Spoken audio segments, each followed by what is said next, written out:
vlog တွေမတင်မနဲ့ပြောင်းနေတဲ့ဂျူရီတယောက်ဒီခါမှာတော့ Scotland မှာတောင်နေကမ်းခြေတွေတင်ញိုင်းကုန်းမှာပါ ghost store သွားခဲ့ vlog လေးနဲ့ပြန်လာပါပြီရှင်ဂျူရီတို့မနက်စောစောမှာ Scotland Edinburgh ကိုရထားနဲ့သွားဖို့အခု train station ကိုရောက်နေရပါတော့ဂျူရီတို့ကတော့ရထားတူတဲလုံးကိုငှားပြီးတော့ private သွားတာပဲဖြစ်ပါတယ်ဟီဟီစတာပါရှင်ဂျူရီတို့ကလည်းလို့ရထားတူတဲလုံးလူမရှိဘူးပေါ့နော်ဒီဝါမှာတော့ဂျူရီတို့3ယောက်ပဲအရင်သွားဖြစ်တယ်ပေါ့နော်ဘာလို့လဲဆိုဂျူရီတို့ကဒီနှင်းနေနဲ့အရန်လာတယ် Aberdeen ဆိုတဲ့မျိုးကိုသွားလဲချင်တာရဲ့ဂျူရီတို့အဖွဲယောက်ျားလေးတွေကအလုပ်တစ်ခုရဲဆိုတော့တူတူခွင့်ယူလို့မရရနဲ့ဂျူရီတို့ပဲအရင်သွားနှင်တာပါဒါပေမဲ့အားလုံးကိုဂျိုးဆွိုင်းလိုက်မယ်နော် Aberdeen ကိုရောက်တဲ့အချိန်မှာနှင်းနေရအကုန်ရေပြောနေပြီးတော့နှင်းတစ်စက်လေးအောင်မတွေ့ရပါဘူးရှင်ဒါပေမဲ့အဲ့မှာကန်းချီရှိရောတော်တော်လေးတော့အဆင်ပြေသွားတယ်ဂျူရီကတော့ရထားပေါ်ရောက်တာနဲ့စပြီးတော့အိတ်တော့တာပဲဒီတန်တွေကဘဟုတူတာတွေလည်းတော်တော်လေးကိုရတော့မယ်ဂျူရီတို့ Edinburgh ကိုသွားတဲ့လမ်းမှာတော်တော်လေးကိုလှတယ်မသိရင် Netherlands ရောက်သွားသလိုပဲကွာတောင်ကုန်းနေတို့လေဝင်းနေတို့ကတော်တော်လေးကိုမိုက်တယ်ရောက်ခါနီးတနားရီလောက်လဲနေရောဂျူရီ make up စပြင်နေပေါ့နော်ကဲအခုဂျူရီတို့ Edinburgh station ကိုရောက်ပါပြီရှင်မနက်စာလည်းမစားသေးရနဲ့ဂျူရီတို့မတော်နေမှာမနက်စာဖွင့်စားပါရဲ့ဂျူရီတို့ရဲ့ဒီ day 1 plan ကတော့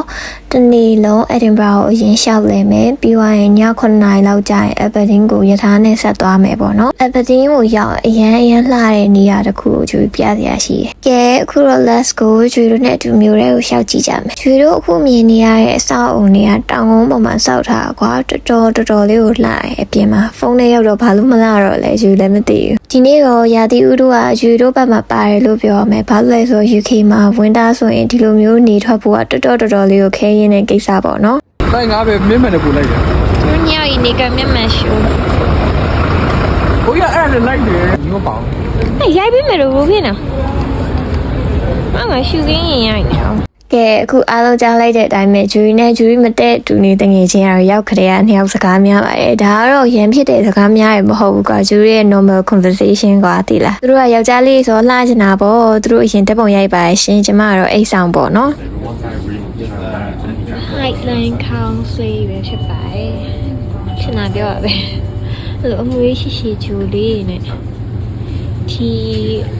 ဒီ Edinburgh နဲ့ပတ်သက်ပြီးရှာကြည့်ရောကွာဆို Highland Council အများကြီးတွေ့ရတယ်အဲ့တော့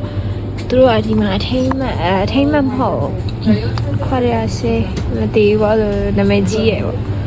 ဒါလေးဆိုရင်လေ Scotland ရဲ့သူတို့ရဲ့ပြောင်းမှုဆိုဘယ်စကားလေးမိမိက trademark လို့ပြောမှာထင်ကြရမမလို့ဆိုရင်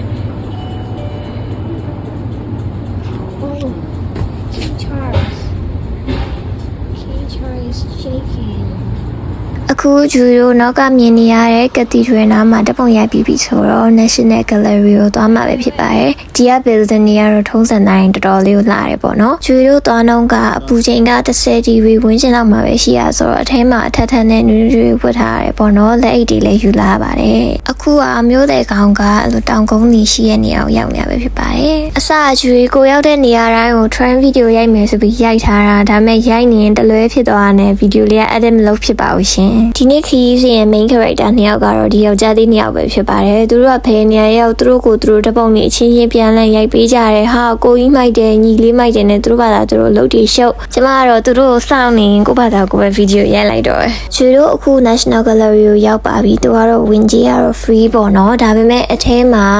ဘာမှတိတ်မရှိဘူးသူတို့ခေတ်မှာဆွဲခဲ့ပကြီးကားတွေအများကြီးရာကနန်းနဲ့ချီပြီးတော့အဲ့ဒါတွေကိုပဲချိတ်ပြီးတော့ပြထားတာပေါ့နော်ပြီးတာနဲ့ကျွေတို့ Edinburgh ရဲ့ထင်ကြဖြစ်တဲ့ Dean Village ကိုသွားဖို့ Uber 9နေရာ taxi ပေါ့နော်လာခေါ်တဲ့ Uber ကိုလည်းမေးပြီးအောင် Tesla နဲ့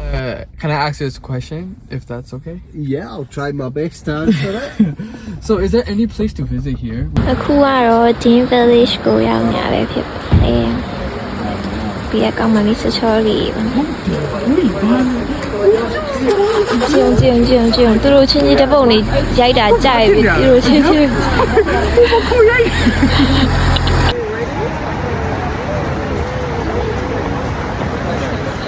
ဒီခီးမှာလာသူတို့နှစ်ယောက်တန်းလုံးမှာပဲသူတို့ရဲ့ပုံရိုက်နေမိန်းကလေးဖြစ်တဲ့ကျမတော်သူတို့လောက်နေရတယ်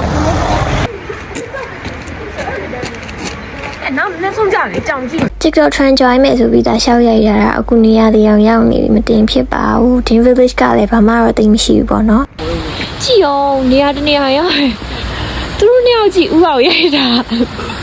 ကျမ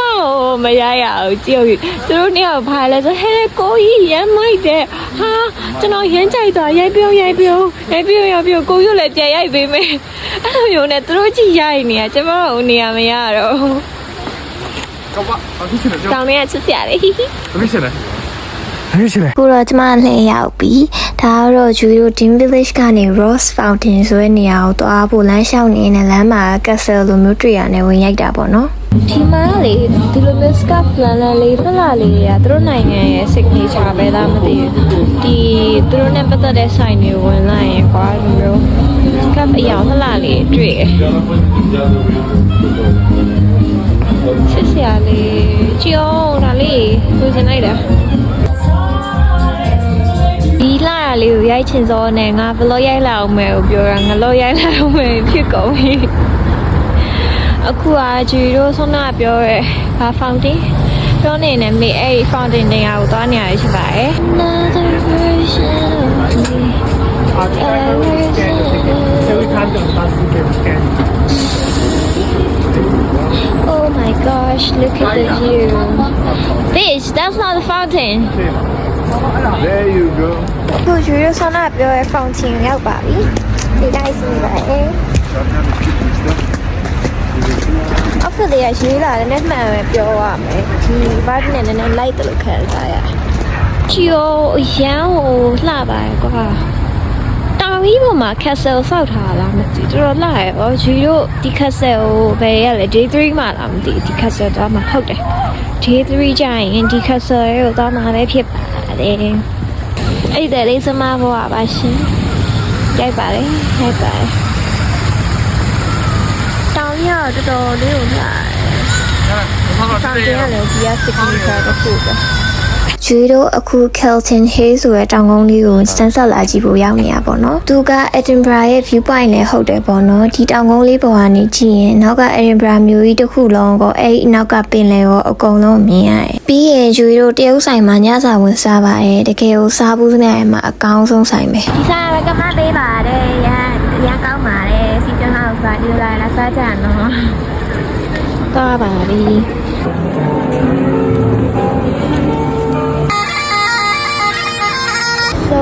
ကျမတို့ Aberdeen ကိုချီတက်နေရပဲဖြစ်ပါတယ်။တော်တော်လေးမောပန်းနေပါပြီ။ကထားဆောင်နေရပါ။ရှစ်ထားပေါ်မှာအိပ်ပြီးလိုက်သွားလိုက်တာအခုဆိုရင် Aberdeen Station ကိုရောက်ပြီပေါ့နော်။ဂျူရီတို့တဲမဲ့နေရာကိုသွားနေရပဲဖြစ်ပါတယ်။ဒါတော့ကျမတို့နေမဲ့နေရာဒီပေါ့နော်။ဂျူရီတို့ကဒီမှာအပေါ်ထက်အောက်ထက်နှစ်ခန်းပါတယ် flat တစ်ခုကိုငှားလိုက်တာပေါ့နော်။ဒီနေရာလေးကလေဂျူရီငယ်ငယ်လေးကနေခုချိန်ထိခရီးသွားရင်တဲခဲ့သမျှနေရာတွေထဲမှာအကြိုက်ဆုံးလို့ပြောရမယ်။တော်တော်လေးလဲ cottage core stand နဲ့ပေါ့နော်။အောက်ထက်က kitchen နဲ့ living room ဆိုလဲတော်တော်လေးကို decorate လုပ်ထားအရင်မိုက်တယ်။ပြီးရင်အောက်ထပ်မှာဒီလိုမျိုးရေချိုးခန်းတစ်ခန်းပါတယ်။ပြီးရင်ဟိုဘက်မှာ bedroom ပေါ့နော်ဒါကတော့သူတို့ယောက်ျားလေးနေမှာပါကျမဒီနေရာကိုရှာတွေ့ထားတဲ့အတွက်အပေါ်ထက်မှာနေမယ်ပေါ့နော်ကိုစိတ်ကြိုက်ခံအောင်ရွေးထားတာဒါကတော့အိမ်ခန်းတစ်ခန်းပဲဖြစ်ပါလိမ့်ရှင်ဟို cozy vibe လေး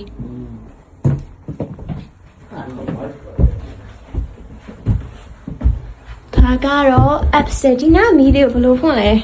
I think it's down here Come on, wait, I don't know. Look at this. Woo. ရှမ်းကိုနေချင်းစရာလေးမခိုးစီဖိုက်ပြည့်နေအစဒီကိုလာမယ်လို့တော့နှင်းနေဖုံးနေလို့ကွာအဲ့လိုနှင်းလေးကြီးအထစ်ကနေပေါ့အထစ်ကမဟုတ်အထစ်ပေါ့နော်ဒီကနေနှင်းလေးကြည့်ချင်လို့ဆိုပြီးတော့ဒီခန်းလေးငှားလိုက်တာဖြစ်တယ်ငှားလိုက်တာဒါမဲ့ဒီထဲရောက်တော့နှင်းနေအကုန်ရေးပြောရပါပြီဒါမဲ့လည်းဒီလိုလေးမှာ AC chill လုပ်ရတဲ့အတွက်ရမ်းတန်ပါတယ် Hi this is me ပတ်သက်ပြီးနေကေဗို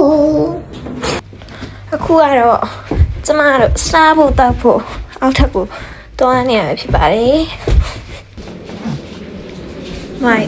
favorite place here is Dun, dun, dun, dun. Okay. ဒါကွာဒီနေရာကိုလာတဲ့သူတွေထဲမှာပထမဆုံးမြန်မာပြည်ကလူရန်ကုန်က ညာဆုံးဒီနိုင်ငံသူတွေလာအများ really recommended ပါလာခဲ့နောက်ကကဲဖတ်1လေးရလည်းရှည်နေပြီဆိုတော့ဒီနေ့တော့ဒီလောက်ပဲပေါ့နော်ဂျူရီတို့နောက်ရက်ဒီကြာရင်အဘဒင်းကကန်းချီကိုသွားစရာရှိခဲ့ပြီးရင် Edinburgh ကိုပြန်ပြီးတော့ Edinburgh မှာတငယ်ချင်းတွေနဲ့အတူတူတောင်တက်မယ်ပြီးရင် Edinburgh မြို့က Ghost Tour ဝယ်သွားဖို့ရှိပါတယ်အဲ့တော့ဖတ်2လေးကိုစောင့်မျှော်ကြည့်ရှုပေးကြပါအောင်နော်အားလုံးပဲ bye bye